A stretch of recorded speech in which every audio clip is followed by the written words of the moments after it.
You would think that in a perfect world, the Prime Minister's wife would be extremely supportive of his job and back him on absolutely everything. And if there ever was some sort of collapse between their marriage or some sort of conflict, that they wouldn't go out and, I don't know, off the top of my head, write a book about it. Well, today we're taking a look at Justin Trudeau's wife or ex-wife, about to be ex-wife, Sophie Trudeau, who is doing an interview with CBC, and she's kind of spilling the beans a little bit. It's going to be very interesting. But before we get into it, I do want to encourage you guys to smash the like button and subscribe if you haven't yet already. It does really help grow the channel. And of course, we're going to start off by taking a look at the polls.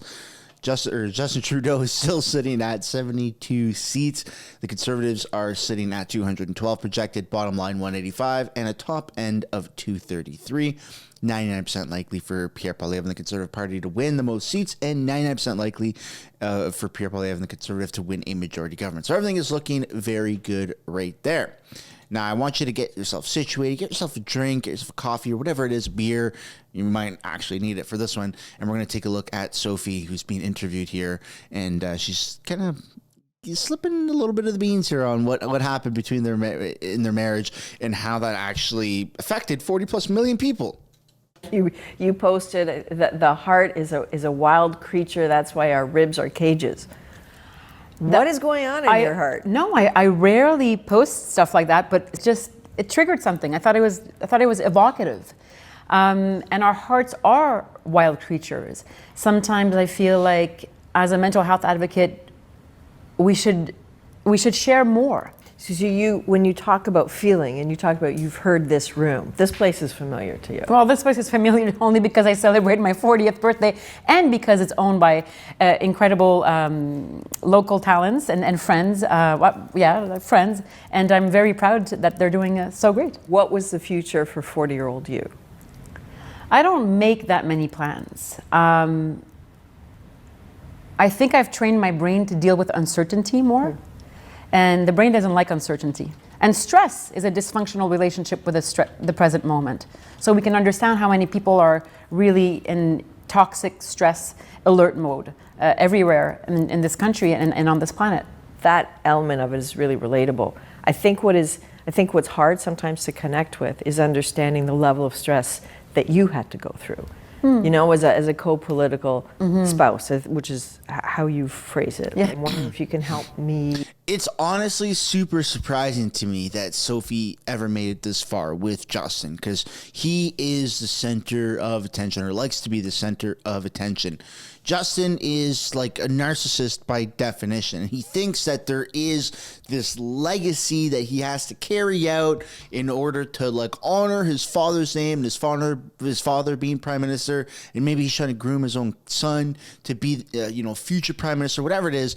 But what he's done is he's imploded the country while trying to live out this self-fulfilled prophecy of his through delusion, right?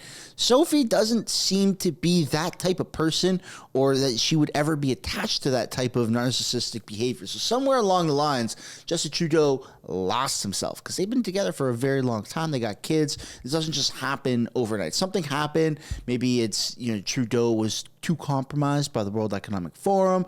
I don't know. I'm not going to sit here and try to defend Justin Trudeau, but it seems like just who they are as individuals doesn't match up. And that's probably why things didn't work out. But it's so bizarre that she's doing these media tours and even talking about it, or that they even ever made it public while he's still prime minister. Like, it's almost sabotaging. Understand them a bit. I don't think we should be comparing each other's sufferings, because we're all one trauma away from each other. And when we're stuck in that alert mode for too long, our bodies become sick. And when we see the division, the polarization in this world, and we see how people are feeling insecure and stressed, insecurity is also a very difficult way to be in order to trust others. These are perhaps gracious descriptions of the vitriol that's been leveled recently. Slurs and rocks hurled at the Prime Minister and displays of hate their children have witnessed firsthand.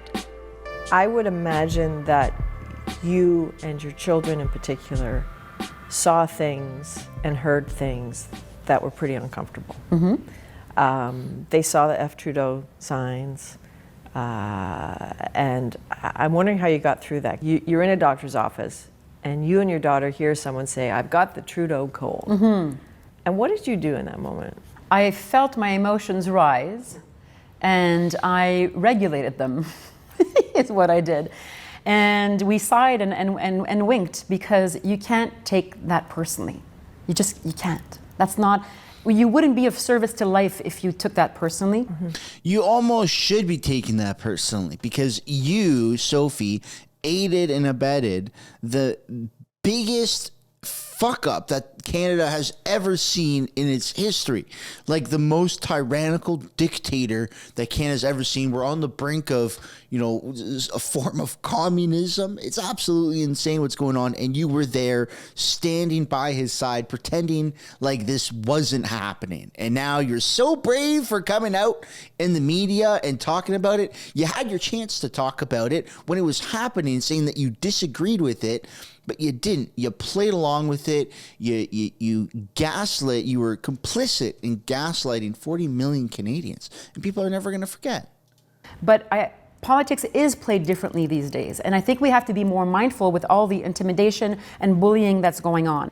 Especially with female ministers and all that they've been going through. God. The things that I've seen and heard, if people knew this, maybe they'd have a different scope and a different way of looking at public service. For example? I take Minister Ian or any other female ministers and Krista Freeland. And there's many who have gone through so much public scrutiny, and a big part of it is because there are women. No. And that is unacceptable. And we have to cry this out and say that it's absolutely unacceptable. All right, so we can see where Justin Trudeau got his radical feminist shoes from. It would be from his wife, who thinks that women are being targeted because they are women, not because they suck at their job. There's a massive difference. Has nothing to do with being a woman. Danielle Smith, for example, she's not targeted because she's a woman. She actually is doing a half-decent job, and so people are saying, yay, good job, Danielle Smith. Rachel Notley, who ran against Danielle Smith, was not being targeted because she was a woman. She's being targeted because she fucking sucks at her job.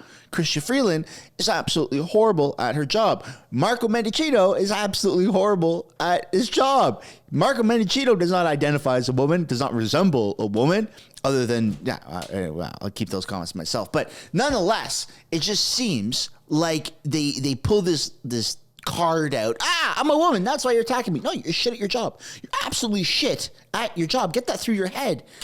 Oh my God. It makes me sick to my stomach. No wonder Canada is so soft.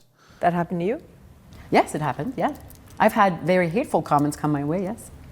Were you surprised by the threats you faced?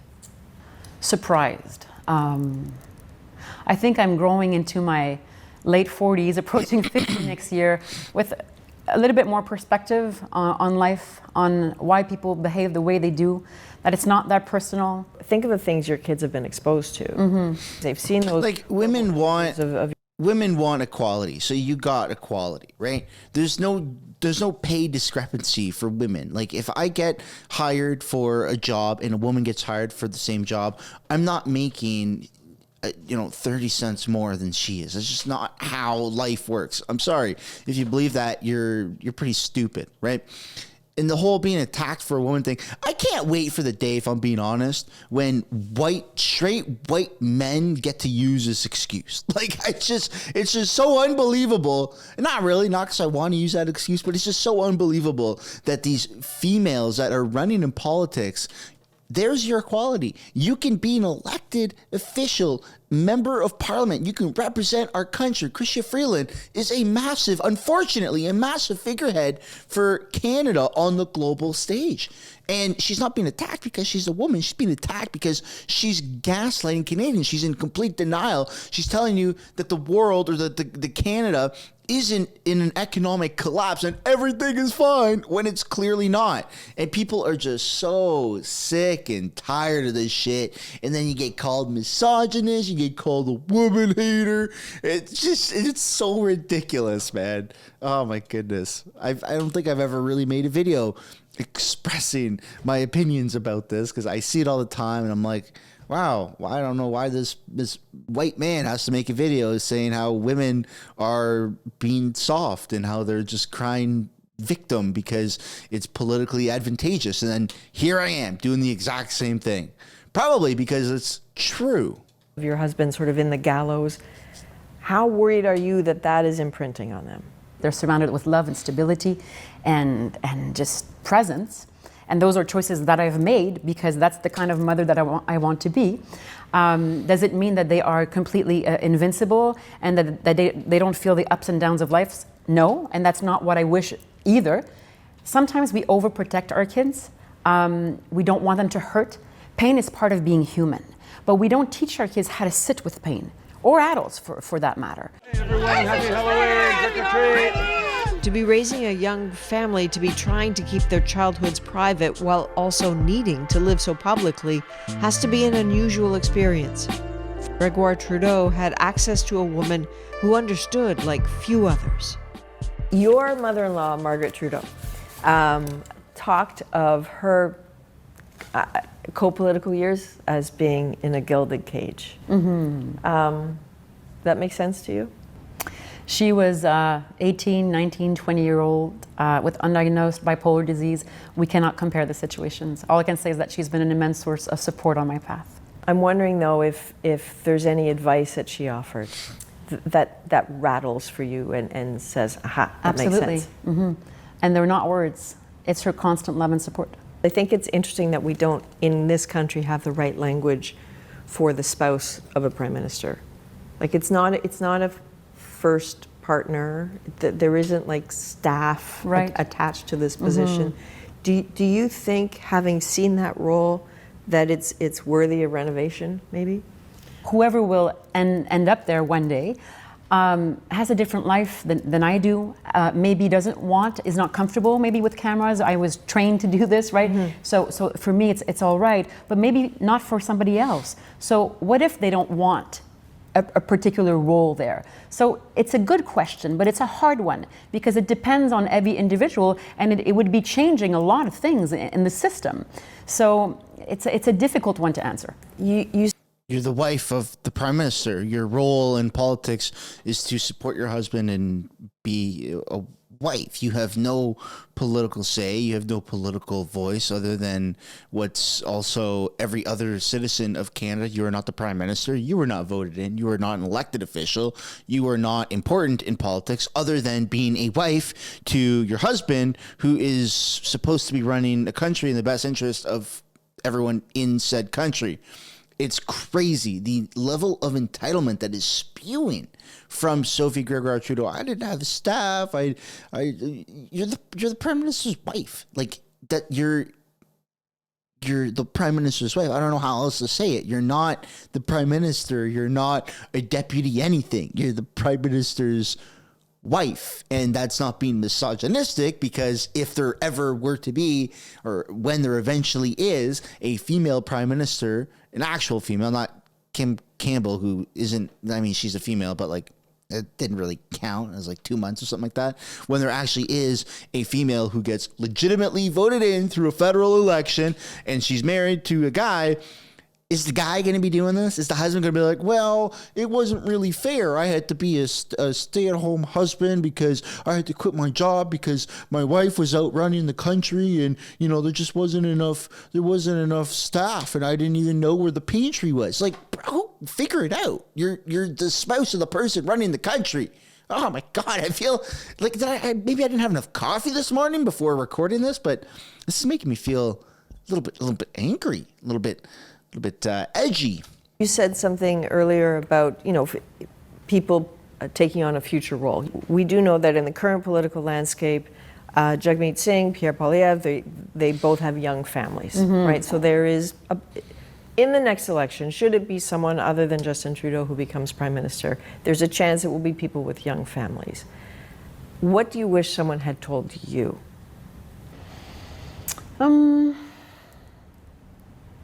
That's the thing, is that you go in without knowing. what awaits you. But that's life. And even if I wanted to give 100,000 lessons to the people coming in, they will live it differently than we do and have and will. So I hope they have a good support system. I hope they offer each other love and support in their own families. But the rest really is not up to me. It's up to them, you know?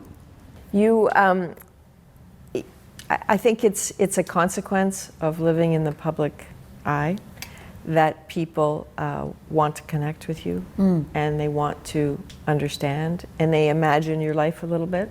I think it's inevitable. You know, it's probably not comfortable, but it's inevitable. And so when you and Justin Trudeau, Prime Minister Trudeau, separated, you can imagine the country was buzzing, right? Of Was course. there gossip? With a little bit of gossip. Yes, a little bit of gossip. But there were also questions. She's very hysterical. I wonder if there was a hard conversation. Please don't run again. Please don't put the family and us through this again. And then there was a decision to run.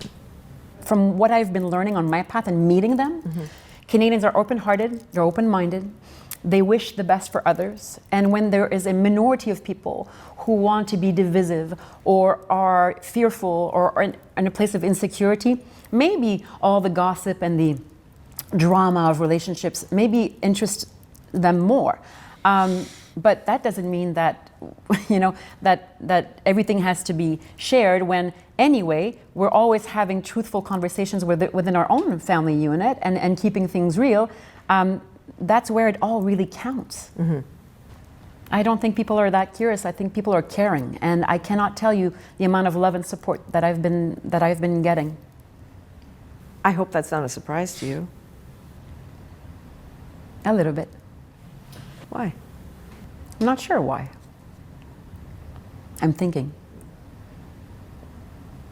Because I love people, and I find solace in relationships. And I want to believe in the goodness of human beings. And I will never let my arms down and let the negative forces take over. So yeah, it makes me emotional because I think there's lots of not only positivity, but realism and constructivism at the same time. So what would Sophie Gregoire Trudeau now tell Sophie Gregoire Trudeau back in 2015? Dumped Justin earlier. It's going to be a wild ride. That's what I would say. Good ride? Be ready. Of course, it's life. I love life. I feel like she is overly hysterical. Like her movements are just all over the place and she's swaying around.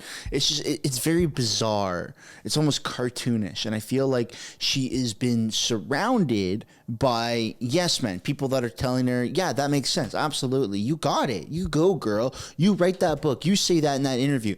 Half of what she's saying, it doesn't even make any sense. It's all about feelings and we need to blah, blah, blah. That's great. Feelings are awesome. But when that's your entire identity, good luck. The runway for running based off of making decisions based off of your emotions and being overly in tune with your emotions, the runway for that is like not very long because you're going to get burnt out. Eventually, you're going to have to suck it up and be a regular person. It's so frustrating to see. Look, don't get me wrong. I love it. I got YouTube videos out of it, right? You know, Sophie shits on Justin Trudeau's marriage, spilled the beans, whatever. It's funny. It's funny to see that the Prime Minister, his wife, is basically sabotaging him. It's almost so funny that it's sad because it shows that Canada isn't a serious place.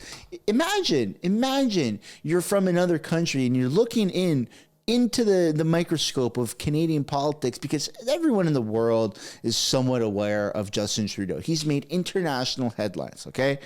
And just imagine what it would be like to see a country's leader so devastatingly bad at his job that his wife leaves him and goes on a media tour and starts talking about all this stuff, not only in her book, but on these interviews. Like, it's just insane to me.